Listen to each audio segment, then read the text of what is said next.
Is the state in the best shape to contain COVID-19? This as the governor expands the list of states on the travel advisory. With us now, Jeff Flaks. He's the president and CEO of Hartford HealthCare. And Jeff, welcome back to the program. Thank you. Good morning, Dennis. Good morning to you. So this news today, or this week, from COVID Act Now put us as the only state in the nation that's in a position to contain the coronavirus. So what have we done correctly? Look, Dennis, I think from the very beginning, and we've spoken about it on your show numerous times, the collaboration, the coordination with our state government, the partnership of health systems working together across the state, and then just the sense of community and people coming together and working together, making self-sacrifice, has really positioned our state extraordinarily well. But I think the bottom line is when people wear a mask, they practice proper hand hygiene, we really adhere to the guidelines around social distancing, and we manage those sensitivities around travel and the guidelines around travel. We have really demonstrated in Connecticut we've been able to contain this virus up to this point. What do you make of this travel advisory? How is it actually being enforced? Because so many people have asked me, you know, we're telling people from California that they have to quarantine for 14 days, but who's making sure that they're actually doing that? Look, I think the advisory is important, and I believe that the measures that we're putting in place around requiring people to register, to quarantine, to get tested are all really important and proper precautions. You know, when we see hotspots emerge at different points at different times across the country, we have to pay close attention to that. So I think as the governor and the state leadership is taking the appropriate action to try to ensure that we protect our borders to the extent we can, and when people must travel, that we put the right precautions in place to at least manage the risk of spread. And these states, at last check, there were over 30 of them on this list. Well, what are they doing wrong in those states where the coronavirus cases continue to climb? You know, I think what has to be done is what we've done in Connecticut. We've taken action. We've put executive orders in place. People have made self-sacrifice across. You know, this had a major impact on so many people at such a personal level. But with the sacrifices that were made, we have really been saving lives, and we've been protecting people. So, Dennis, I think it's very straightforward. I think the mechanisms to control the spread of this virus really come around social distancing, that notion of wearing the mask, and really standing down places where people come together with mass congregation to the extent we're able to. And then most importantly, Dennis, is testing. You know, active testing, aggressive testing, and testing in high-risk communities. Because when we do the testing properly and we identify where there's risk of spread, the earlier we identify it, the better we can quarantine. It has an enormous impact on the capacity to stop the spread of this virus. And in terms of what is next for our state, because there is a fear out there that we may have a recurrence or a resurge or whatever you want to call it this fall, and the cases in our state actually may start to climb. What are we doing to prevent that? I can tell you, across the health systems in Connecticut, and certainly we at Hartford HealthCare, we must prepare as if there will be a second wave. I think it's critical, or a spike.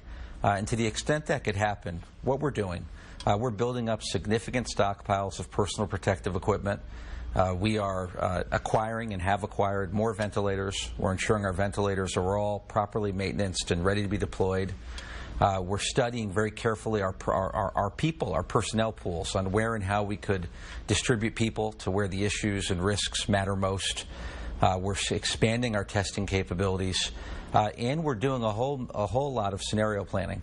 And our preparations around the capacity to stand up a hospital in the Convention Center in Hartford, Central Connecticut State University in New Britain, the Webster Arena in Bridgeport, all of those approaches are being planned for and ready to be deployed if necessary. So I'm confident, Dennis, we will be more and better prepared. We've learned a lot through this crisis, and we're studying it intensely, and we're going to apply what we've learned to ensure we can even do a better job protecting all people in Connecticut should a second wave occur.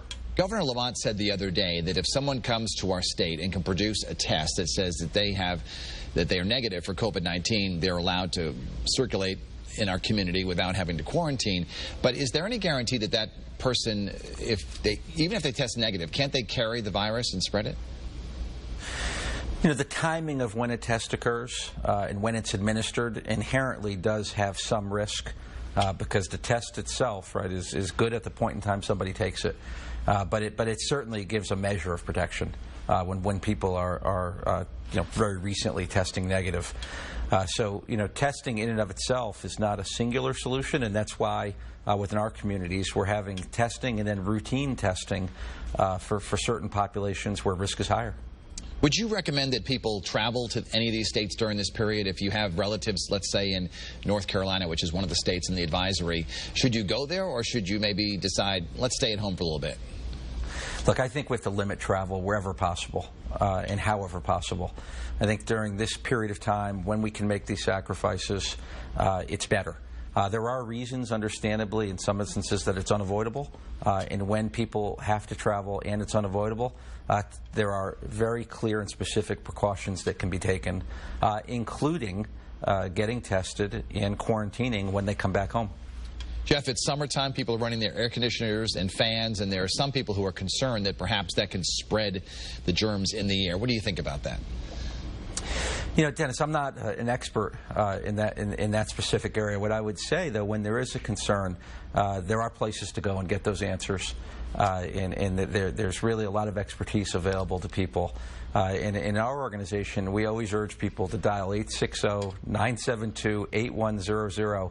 We have a 24-hour, seven-day-a-week hotline with health professionals, physicians, nurses, and other practitioners who are there and ready to both answer the question if they can't answer it, direct people to the right place to get the information, help them feel safe and secure. The coronavirus and the pandemic and the quarantine and all the shutdowns certainly have impacted all sorts of businesses and our ways of life. In terms of the healthcare industry, how has it impacted hospitals in terms of the financial revenue? Yeah, it's had a massive impact. Our activity, understandably, was significantly down during the end of February, March, April, through May, and even into June. I'm very pleased in our organization. We're up to about 98.5% of pre-COVID-19 activity levels. So the vast majority of our care is back in place. People have access to services. And are taking advantage of the health services we offer. But what we still see, our expenses are higher than they would normally be because we've got a massive testing operation.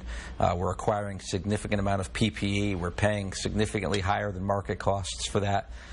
We have many new procedures we've put in place around how to manage access and visitors and ways to protect our staff, ways to protect everyone we care for. So unfortunately in healthcare today, during this crisis, our expenses are up and our volumes are down. That's not a perfect formula. But Dennis, I've said from the beginning, this from our perspective, we have to do the right thing. This is why we exist. We're not going to let economics drive our practices. We're going to support our community during this time frame. And we're experiencing, as all healthcare organizations, some elements of loss. But we're also looking to bring back our services and safely get to the other side of this virus. Very quick final question. I don't know if the OB/GYN department at Hartford HealthCare is sharing this information with you, but do you think we're going to be seeing a baby boom in 6 to 9 months? I don't know. It's a good question. I should ask that question, Dennis. So based on your inquiry, I'll check in with our people. But should that happen, we're certainly more than ready to care for people and delighted to do so. Bringing new life into this earth during this time period is one of the great celebrations, in fact. Well, next time we have you on, we'll ask you that question. All right, Jeff Flaks, CEO and President of Hartford HealthCare. Thank you so much.